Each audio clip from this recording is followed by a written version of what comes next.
Welcome to the TJI Preaching and Ministry Podcast, your source for all things preaching and ministry from the Jenkins Institute. This is your host, Jonathan Sanford. And now, your friends, Jeff and Dale Jenkins. Thank you, and welcome you to this edition of the Jenkins Institute Preaching and Ministry Podcast. Did I get that right, Jeff? You're getting closer, Dale. Keep it up. All right. It's a beautiful day in Spring Hill, Tennessee. What's it like in Texas? Well, we're expecting a little rain today and tomorrow, but we're having a great week here. A little rain to make it a greater week, I guess. I've had such drought, but I think you've had a lot of rain this year. Yeah, we've had more than we normally do. So you look a little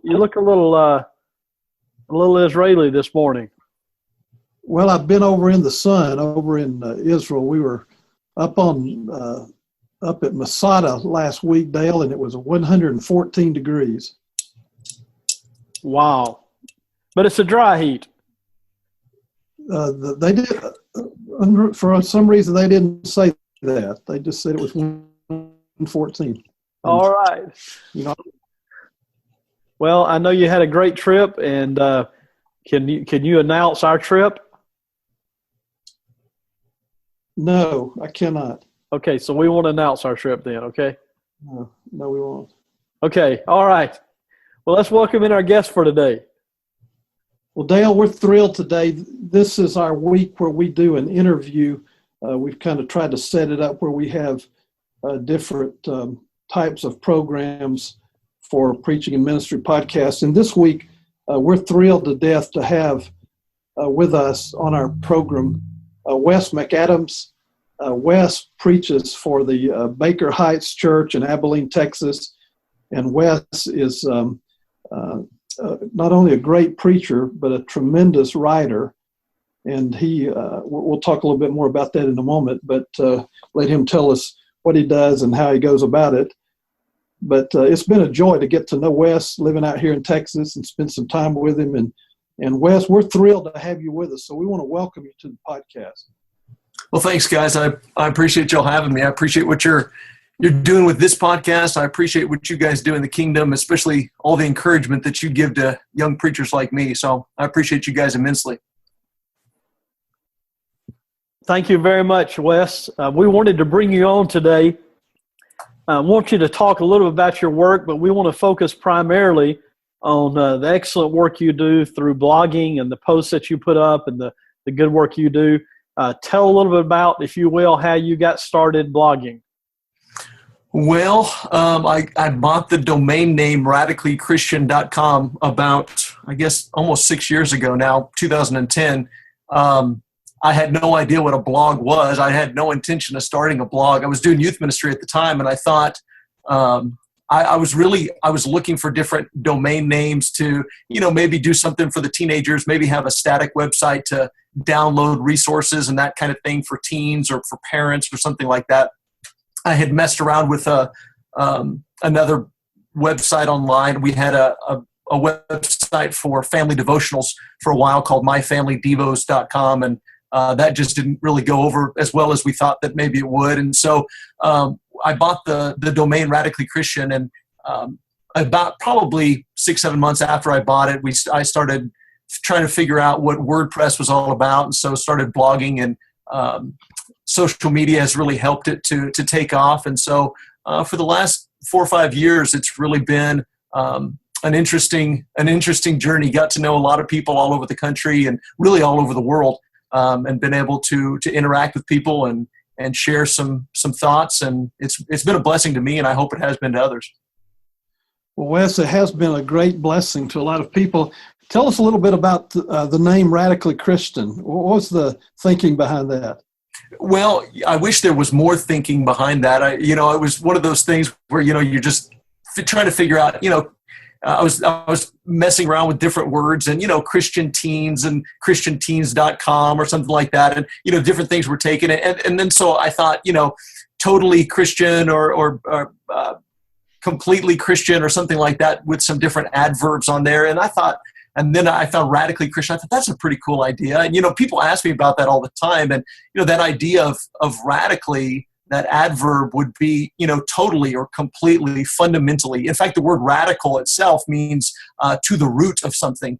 And so while it gets a little bit of pushback sometimes about radical, I don't know what that's all about, and I just tell people that that's exactly what we ought to all want to be, is that we should want to be totally, completely, to the very core Christians. We should want Christ and Christianity to shape and to mold everything that we are and everything that we do. And so that's kind of the thinking behind the blog name.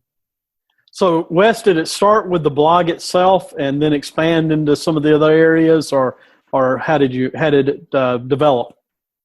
I really thought that it would be, if I'm being honest, I never really thought of myself as a writer, and I never really intended to write much on it. I thought it was going to be more about videos. And so I was more excited about having the YouTube URL, youtube.com/radicallychristian. And so I got all of the different social media outposts kind of tied down. And but I really thought that it would be more video than it would anything. But over the years, it turned more into writing and that kind of thing. And the video kind of fell by the wayside. But in the last couple of years, we've started a podcast, and the podcast has really been a neat addition. We started that last year, I believe. And so we started the Crosstalk podcast, and then we're doing some video stuff now. And so it really has branched out into other areas. And I never consider myself a writer, and so it's really surprised me that that blogging has made such traction, I guess. So, Wes, tell us a little bit about. We're thinking about blogging primarily today. So tell us a little bit about do you have a schedule that you use as far as your writing and your posting? Think about somebody who is a preacher, maybe who hasn't done this before, who's thinking about getting started, and talk about your schedule as far as writing and posting. That's one of the big things that it took me a long time to figure it out, but it really is a discipline. And I think that consistency really helps not only the audience, but also me. And so probably for the last year, maybe two, I've had pretty much the same schedule. So I write a new blog post on Wednesdays, and so I'll publish a new post on Wednesday mornings at 7, and that's when the new post goes out. And then from my Facebook page, the Radically Christian Facebook page, an old blog post is shared every morning at 7, every weekday morning at 7. So something is shared every morning at 7, but I really only write one new post a week. For me, with my family, I've got 2 young kids, and I've got a full-time preaching job and other responsibilities. So I couldn't really make time to write more than once a week, and that seems to be right for my schedule. So I write one post a week, and I discipline myself to make sure that no matter what else is going on, Wednesday I have a blog post for the most part. So do you have a file you keep future ideas for post on or in, and you just write a little at a time, and then when it comes that day, you try to pull it all together into words, or how do you go about that? I use Evernote a lot, and so I have a file in Evernote called Future Blog Post Ideas, and a lot of times now that there are so many readers for the blog, they really help by emailing me and saying, have you written anything on this? Would you write something on this? And so when I get an email or a message about something, I'll just copy and paste it and stick it in that file. And then that way, when I start writing, and usually I'll start a blog post on Tuesday afternoon if I have the opportunity. And so on Tuesday, when I start really formulating the ideas, then I'll look through that file, and then I'll get started on it. And by Wednesday morning, I'll have something complete. So, Wes, talk about the length of your post. Do you have in your mind a certain number of words, a certain length of the post?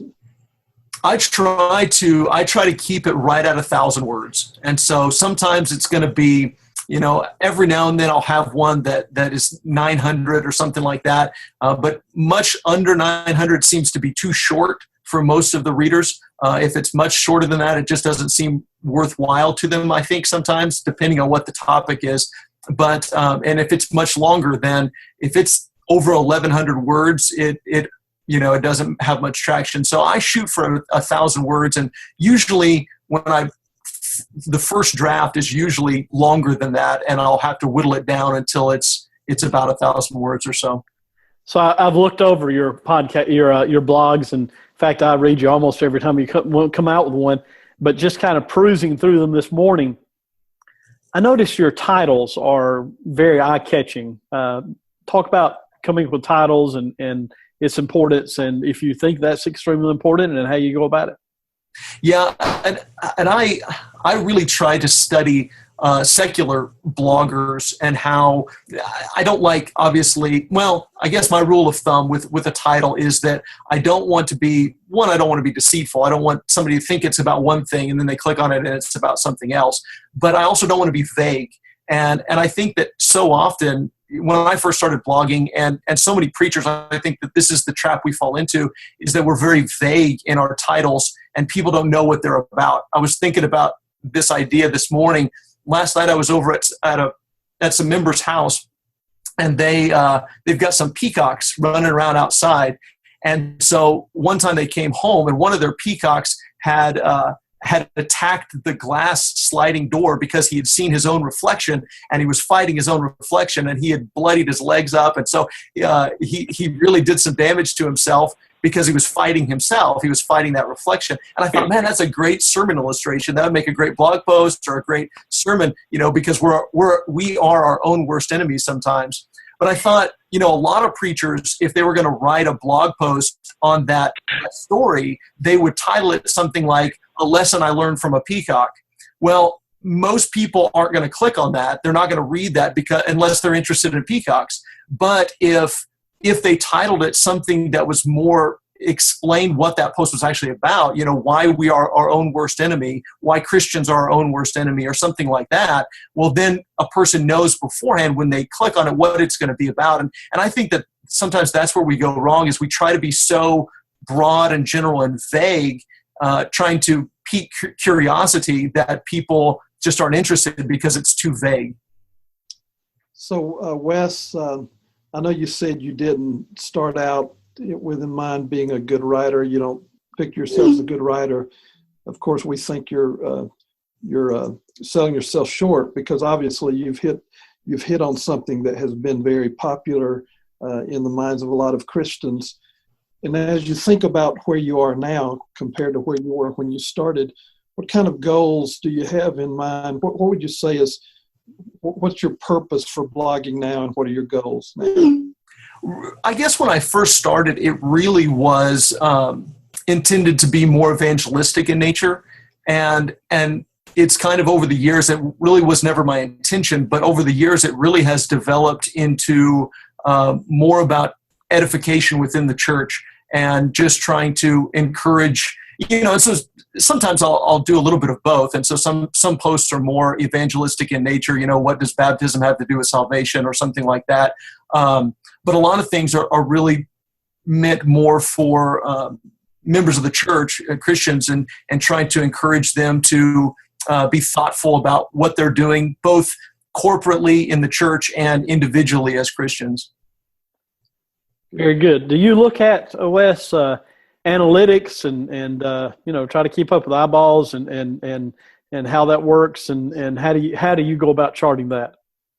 Probably more than I should. That's something that can get addictive to watch all the numbers and stuff. And in the beginning, I probably watched a lot more than I do now. I try to keep track of what's doing well and what's not. But I use Google Analytics to kind of track page views and that kind of stuff. But I try not to check it more than once a week or once a month or something like that, because it really can get so that's the focus, that the focus is about numbers of people rather than saying what needs to be said. And so sometimes I'll decide, here's a post that needs to be written. I feel like this really needs to be said. It probably isn't something that's going to interest most people. It probably isn't going to make much impact but I feel like it needs to be said. And so sometimes I'll write a post like that. And I think, as preachers, as teachers, as, whatever role we play in the church, I think that that's something that we always have to keep in mind. It's not about writing a popular blog post. It's about speaking the truth in love. And sometimes it needs to be spoken whether anybody listens or not, or whether anybody agrees or not. So you brought up something. I know that none of your posts or articles ever incite any kind of comments or anything like that. Yeah, never.